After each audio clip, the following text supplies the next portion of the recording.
در ناحیه وسیع در جامعات دهات توبرک دهه‌ای به نام حسن قربانوف بین دریای یاقسو و کلابدری واقع میباشد. ساکنان دهه تاریخ دو پل اساسی به شهرها پیوست گردیده بر مرکز جامعات دهات و مرکز ناحیه رفته می‌نمایند. پل‌ها در نتیجه سال 1992 ویران گشته سال 1997 از نو ساخته شده امروز باشد تعمیر طلب شدند.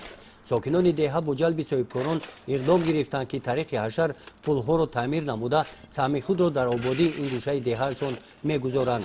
کارهای نهایی ساختمانی همین طور در پل طریق حشر آغاز گردید.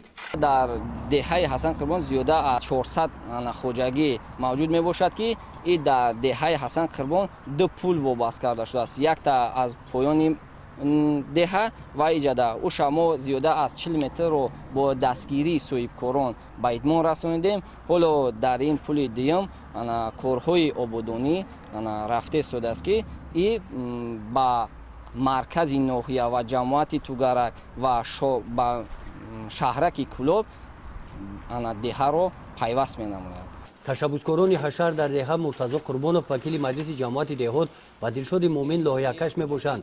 این جوانان باننگ نقشه ساختمانی این موضع را ترتیب داده کارهای ساختمانی را طبق آن پیش برده ایستادند. این پل که از شفت شهرهای دوشنبه کلاب میگذرد طبق لایحه هر دو کنارش با نیالهای سویافکن آرایش داده شده بخشیده به 30 سالگی استقلالیت دولتی جمهوری تاجیکستان با موضع خوشمنظره زیبا تبدیل خواهد گردید. هر یک ساکنی دهه هر یک ساکنی محل وظیفه خودش رو خیال دارد که در زیبا و آباد گردانیدن دهه خود سهم خودش گذارد و برای جشن تا آمدن جشن سالگی استقلال دولتی جمهوری تاجیکستان باید ما کارهای آبادانی سازندگی و کبودیزارکنی محل خود جای خود را به اتمام رسانیم. در این جماعت دهات روزهای استراحتی ساکنان دیگر دهه‌ها نیز به حشر برآمدند. در دهه نوآباد زیاده از 100 نفر ساکنان طریق حشر نیالهای سویافکن و آرایشی شنانیدند.